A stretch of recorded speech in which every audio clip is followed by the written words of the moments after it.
porte longtemps aux terres de Gaulle. Et cette balle est une lampe sans école. Leurs mots portaient des chants bédouins dans les forêts d'un voix qui naît. Les mots voyagent, traversent le temps, ils se transforment, ils deviennent puissants. De la Gaule à Paris, ils tracent leur chemin dans la langue française, héritage ancien. Puis vinrent les Romains, conquérants légendaires, avec eux le latin, langue militaire. Les Celtes et l'Homo se sont mêlés, créant une langue nouvelle à façonner. Le latin vulgaire dans les rues et les champs, mais les Homo celtes donnaient naissance au roman. Cette langue commune évoluait sans cesse, devenant le gallo-roman en toute finesse. Les mots voyagent, traversent le temps, ils se transforment, ils deviennent puissants. De la Gaule à Paris, ils tracent leur chemin dans la langue française, héritage ancien. Les mots voyagent, traversent les serments de Strasbourg. Le vieux français naissait un peu chaque jour. Les troubadours chantaient, les poètes écrivaient, les mots se façonnaient, les rimes s'élevaient. Vers sa renaissance apporta son lot de changements.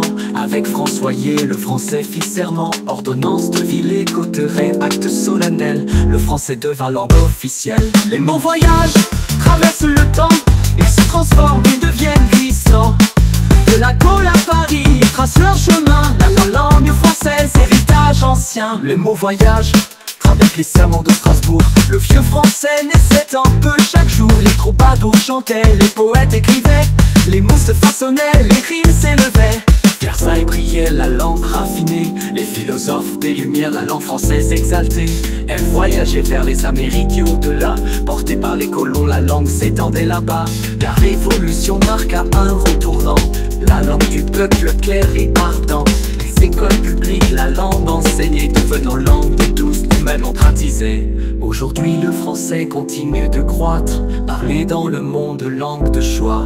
Des cafés de Paris aux rues de Montréal, les mots français, un lien universel. Les mots voyagent, traversent le temps, ils se transforment, ils deviennent puissants.